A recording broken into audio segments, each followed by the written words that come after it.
Saviez-vous que mélanger le curcuma avec certains aliments courants peut être néfaste pour votre santé?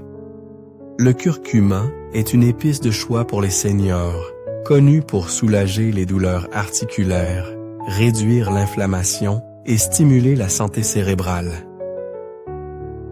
Mais ce que la plupart des gens ignorent, c'est que lorsque le curcuma est combiné avec certains aliments, il peut perdre ses bienfaits, voire avoir des effets contraires qui nuisent discrètement à votre santé au fil du temps. Si vous saupoudrez du curcuma sur vos plats, l'ajoutez à vos boissons ou le prenez en complément, cette vidéo pourrait être plus importante que vous ne le pensez. La vérité est que le curcuma n'est pas toujours compatible avec tout ce que vous mettez dans votre assiette. Combiné avec certains ingrédients, il peut bloquer l'absorption des nutriments, irriter votre intestin, interférer avec des médicaments ou créer des interactions chimiques qui imposent un stress inutile à votre corps. Vous pourriez vous sentir un peu patraque sans savoir pourquoi. Et pendant tout ce temps, le problème pourrait venir de quelque chose que vous pensiez sain. Dans cette vidéo, nous allons parler de 4 aliments spécifiques que vous ne devriez jamais mélanger avec le curcuma et expliquer ce qui peut arriver si vous le faites. Ces combinaisons peuvent sembler anodines à première vue, mais la science et l'expérience concrète racontent une histoire différente.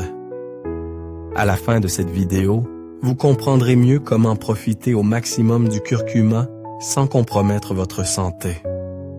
Et si vous avez l'impression que votre routine au curcuma ne donne pas les résultats escomptés, la réponse se trouve peut-être dans votre assiette. Examinons ces 4 aliments et pourquoi ils pourraient transformer votre épice dorée en un risque caché. Numéro 1. Aliments. Riches en fer. Le curcuma est apprécié pour ses propriétés anti-inflammatoires et antioxydantes, mais lorsqu'il est pris avec des aliments riches en fer, il peut discrètement bloquer les nutriments, même dont votre corps a besoin pour rester fort. Il a été démontré que le composé actif du curcuma, la curcumine, interfère avec l'absorption du fer, en particulier le fer non héminique, celui que l'on trouve dans les plantes, les suppléments et les céréales enrichies. Bien que cela puisse ne pas sembler grave au début, avec le temps, cela peut contribuer à des signes subtils de carence en fer, particulièrement chez les personnes âgées qui absorbent déjà moins efficacement les nutriments. Le fer est essentiel pour produire des globules rouges et transporter l'oxygène dans votre corps. Et avec l'âge, même une petite baisse de fer peut vous laisser épuisé, avec l'esprit embrumé ou plus vulnérable aux maladies. Lorsque le curcuma se lie au fer dans le tube digestif, il réduit la quantité de fer que votre corps peut réellement absorber. C'est particulièrement risqué pour les seniors qui comptent sur les légumes verts feuillus, les lentilles, les céréales enrichies ou les suppléments de fer pour maintenir des niveaux sains. Si vous ajoutez du curcuma à vos céréales du matin, à une omelette aux épinards ou à des flocons d'avoine enrichis en fer, vous devriez peut-être reconsidérer cette combinaison. Cela ne signifie pas que vous devez arrêter d'utiliser le curcuma, mais simplement que vous devez espacer les prises. Attendez quelques heures entre votre apport en fer et votre supplément de curcuma ou votre lait d'or, Golden Milk. Ce petit ajustement peut faire une grande différence dans la façon dont votre corps absorbe et utilise à la fois l'épice et le minéral. Nos corps deviennent plus sensibles aux carences avec l'âge. Ce qui n'était peut-être pas un problème dans la trentaine peut devenir une réelle préoccupation après 60 ans. Donc, si vous vous sentez plus fatigué ces derniers temps, ou si votre médecin a mentionné un faible taux de fer, examinez de plus près comment vous combinez vos aliments. Car le problème pourrait ne pas être ce que vous mangez, mais ce avec quoi vous le mangez. Numéro 2. Produits. Et ce produit laitier. Le curcuma et le lait ont été promus comme le duo parfait, notamment dans les boissons tendances comme le lait d'or ou les lattes au curcuma. Mais la vérité est que lorsque le curcuma est mélangé avec des produits laitiers, en particulier le lait de vache, le fromage ou la crème épaisse, il peut perdre une partie importante de son pouvoir de guérison. Ce qui est souvent négligé, c'est que les produits laitiers contiennent des protéines comme la caséine qui peuvent se lier à la curcumine, le composé actif du curcuma, réduisant ainsi sa biodisponibilité, c'est-à-dire la quantité que votre corps peut réellement absorber et utiliser. Ainsi, bien que la boisson puisse être chaude et réconfortante, elle pourrait être beaucoup moins efficace que vous ne le pensez, surtout lorsque votre corps a le plus besoin de ce soutien. Prenons l'exemple de Barbara, qui a 31 ans, qui adorait son rituel nocturne de lait chaud au curcuma avant de se coucher. Elle avait entendu dire que c'était bon pour ses articulations et espérait que cela l'aiderait avec l'inflammation de ses genoux. Mais après des mois d'utilisation constante, elle ne se sentait pas mieux. Son sommeil était toujours interrompu par des douleurs et sa raideur matinale ne s'était pas améliorée. Lorsqu'elle en a parlé à son coach de santé, celui-ci lui a suggéré de supprimer les produits laitiers et d'essayer le curcuma avec un lait végétal à la place, quelque chose sans caséine. La transformation n'a pas été instantanée, mais après quelques semaines, elle a remarqué qu'elle se réveillait avec moins de raideur et sa mobilité a commencé à s'améliorer. En vieillissant, nos corps deviennent souvent plus sensibles à la façon dont les nutriments sont délivrés. Le système digestif ralentit, les niveaux d'enzymes baissent et il devient plus difficile d'extraire les bienfaits des aliments et des suppléments que nous prenons. Le curcuma est déjà difficile à absorber seul. C'est pourquoi il est souvent recommandé de le prendre avec du poivre noir ou un peu de matière grasse saine pour améliorer son assimilation. Mais les produits laitiers, bien qu'étant une source de matière grasse, introduisent des protéines qui peuvent interférer avec ce processus, neutralisant les effets du curcuma avant même qu'il ne commence. Une autre préoccupation est que de nombreuses personnes âgées sont légèrement intolérantes au lactose sans s'en rendre compte. Mélanger le curcuma avec des produits laitiers pourrait non seulement affaiblir ses bienfaits, mais aussi entraîner des gaz, des ballonnements ou un inconfort qui est mis sur le compte de l'âge au lieu de la vraie cause. Si votre routine au curcuma inclut des produits laitiers et que vous ne ressentez pas les résultats promis, cela pourrait être la pièce manquante. Essayez de passer au lait d'amande, d'avoine ou de coco, non sucré et sans épaississant si possible. Ajoutez une pincée de poivre noir pour activer la curcumine. Et vous pourriez enfin commencer à voir les résultats que vous attendiez depuis le début. Le curcuma n'est pas magique, mais utilisé correctement, il est puissant. La clé est de s'assurer que rien dans votre routine ne vient faire obstacle. Numéro 3. Fruits acides. Mais le curcuma est peut-être connu pour apaiser l'inflammation et calmer l'intestin. Mais lorsque vous le combinez avec des fruits acides comme les oranges, les pamplemousses, les tomates ou même l'ananas, le résultat pourrait être à l'opposé de ce que vous souhaitiez. Les aliments acides modifient temporairement le pH de votre estomac et lorsque le curcuma pénètre dans cet environnement au même moment, sa structure chimique devient instable.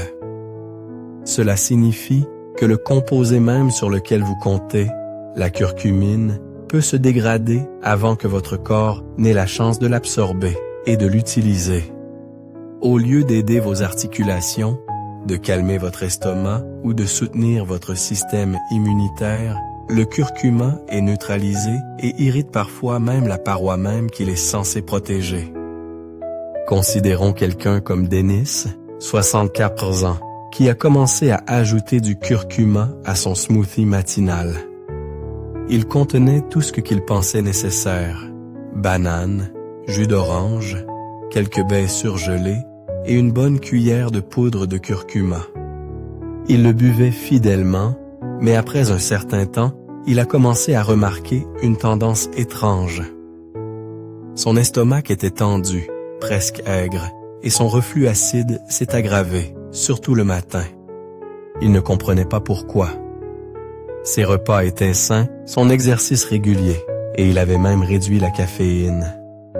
Mais après avoir examiné sa routine avec une diététicienne, il est devenu clair que la combinaison du curcuma avec des fruits très acides déclenchait des problèmes digestifs au lieu de les prévenir. Ce que beaucoup de gens ne réalisent pas, c'est que l'efficacité du curcuma dépend fortement de l'environnement dans lequel vous l'introduisez. Un milieu très acide peut changer la façon dont votre corps reconnaît et utilise la curcumine, la décomposant parfois avant même qu'elle ne quitte l'estomac. Et pour les personnes âgées, dont la paroi intestinale peut déjà être sensible ou enflammée par des années d'usure, cette combinaison peut aggraver l'inconfort. Vous pourriez vous sentir ballonné, avoir des gaz ou ressentir une sensation de brûlure qui persiste longtemps après le petit déjeuner. Les aliments acides impactent également la façon dont le curcuma interagit avec les enzymes dans l'intestin grêle. Ces enzymes jouent un grand rôle dans l'absorption des nutriments et lorsqu'elles sont perturbées par trop d'acidité, cela peut provoquer un effet domino, affectant non seulement le curcuma, mais aussi d'autres vitamines et minéraux présents dans le repas. Et si vous prenez du curcuma pour une raison spécifique, arthrite, mémoire, fonction immunitaire, vous pourriez ne jamais voir de résultats si votre corps ne peut pas accéder à son plein potentiel. Cela ne signifie pas que vous devez renoncer aux fruits ou au curcuma. Cela signifie simplement que vous ne devriez pas les prendre ensemble. Si vous aimez les agrumes le matin, attendez 1 heure avant de prendre votre curcuma. Ou prenez votre curcuma au déjeuner ou au dîner, loin des aliments acides comme les tomates ou les vinaigrettes à base de vinaigre. Une petite séparation peut faire beaucoup. Parfois, les habitudes les plus saines ne fonctionnent pas parce qu'elles s'annulent mutuellement. Et comme votre corps change avec l'âge, ces petits décalages comptent plus que jamais. Faites attention à ce que ressent votre intestin après un repas. Remarquez les schémas. Car lorsque vous associez le curcuma au mauvais partenaire, ce n'est pas seulement une occasion manquée, c'est un risque que vous n'avez pas besoin de prendre. Numéro 4. Fluidifiante sanguin naturel. Le curcuma peut sembler inoffensif dans votre étagère à épices, mais ne vous y trompez pas, il a un effet puissant sur le corps, surtout en ce qui concerne la circulation sanguine. La curcumine, le composé actif du curcuma, est un anticoagulant naturel. Cela signifie qu'il aide à fluidifier le sang, réduisant la formation de caillots et améliorant la circulation. En soi, cela peut être une bonne chose, surtout pour les personnes âgées à risque de maladies cardiaques. Mais lorsque vous combinez le curcuma avec d'autres fluidifiants sanguins naturels, comme l'ail, le gingembre, le ginkgo biloba, ou même de l'huile de poisson à haute dose, vous courez le risque de faire pencher la balance trop loin.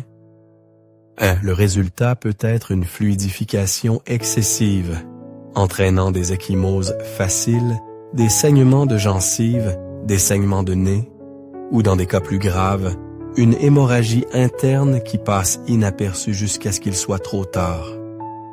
Prenez quelqu'un comme Harold, 80 ans, qui se targuait de faire les choses naturellement.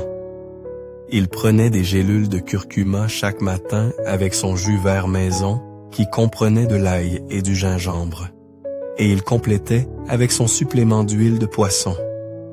Il essayait de prendre soin de son cœur, mais il a commencé à remarquer des marques noires et bleues sur ses bras qui apparaissaient sans aucune blessure. Une fois, il a même dû se lever de table pendant le dîner à cause d'un saignement de nez soudain qui ne s'arrêtait pas. Son médecin a finalement découvert que son sang était trop fluide, non pas à cause de médicaments, mais à cause de la combinaison de composés naturels qui agissaient ensemble d'une manière qu'Harold n'avait jamais prévue. Le système de coagulation de votre corps est délicat. Et avec l'âge, il devient encore plus important de maintenir un équilibre sain. Trop épais et vous risquez des caillots. Trop fluide et vous risquez des saignements. La plupart des gens pensent aux fluidifiants sanguins en termes de médicaments sur ordonnance, mais la nature a sa propre version, et le curcuma figure en bonne place sur cette liste. Combiné avec d'autres anticoagulants naturels, les effets peuvent s'intensifier discrètement. Vous pourriez ne rien sentir au début, mais si vous remarquez des ecchymoses fréquentes, des coupures qui guérissent lentement ou des gencives qui saignent lorsque vous vous brossez les dents, il est temps d'y prêter une attention plus sérieuse. Le curcuma n'a pas besoin d'être éliminé, mais il doit être géré. Si vous consommez déjà régulièrement de l'ail, du gingembre ou du ginkgo, essayez de les espacer. Prenez le curcuma au déjeuner et l'ail au dîner, ou prenez votre huile de poisson à un autre moment de la journée. Il ne s'agit pas seulement de ce que vous prenez, mais de quand, comment et avec quoi vous le prenez. Et si vous prenez des médicaments anticoagulants, parlez-en à votre professionnel de santé avant d'ajouter du curcuma sous quelque forme que ce soit. Même un supplément quotidien ou un thé épicé pourrait interférer discrètement avec votre dosage, rendant plus difficile le contrôle de vos niveaux. Naturel ne signifie pas toujours inoffensif. Parfois, trop d'une bonne chose est exactement ce qui déséquilibre le corps. Et quand il s'agit de la santé sanguine, l'équilibre n'est pas facultatif, il est vital. Réflexion finale. Le curcuma peut être un allié puissant pour votre santé, surtout en vieillissant. Mais comme tout outil, il doit être utilisé judicieusement. Lorsque vous mélangez le curcuma avec les mauvais aliments ou le prenez au mauvais moment, vous risquez de faire plus de mal que de bien, sans même vous en rendre compte. La vérité est que les petits choix que vous faites chaque jour s'additionnent. Et en étant un peu plus conscient de ce que vous combinez avec le curcuma, vous donnez à votre corps une meilleure chance de bénéficier réellement de ses propriétés anti-inflammatoires et curatives.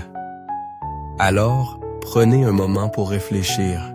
Associez-vous le curcuma à des aliments aigres riches en fer, des produits laitiers, des fruits acides ou des fluidifiants sanguins naturels? Si oui, ne paniquez pas, mais envisagez d'ajuster le moment ou les combinaisons. Parfois, il suffit d'un simple changement pour débloquer la vraie valeur de quelque chose que vous pensiez déjà fonctionner. Le but n'est pas de vous faire peur de la nourriture. C'est de vous aider à devenir plus réfléchi sur la façon dont les différentes parties de votre alimentation interagissent. Votre corps est intelligent et il vous envoie toujours des signaux. Si quelque chose ne va pas, que ce soit de la lenteur, des ballonnements ou des bleus inexpliqués, il y a généralement une raison. Le curcuma n'est efficace que dans l'environnement que vous lui donnez pour agir. Continuez à utiliser le curcuma si cela fait partie de votre routine de bien-être. Donnez-lui simplement l'espace dont il a besoin pour fonctionner correctement. Séparez-le des produits électriciens. Évitez les associations acides. Surveillez les signes si vous consommez également des fluidifiants sanguins naturels. Et surtout, accordez à votre corps l'attention qu'il mérite. Vous avez travaillé dur pour rester en bonne santé. Ne laissez pas quelques erreurs innocentes annuler vos efforts. Un peu plus de conscience aujourd'hui peut signifier un lendemain plus fort et plus sain.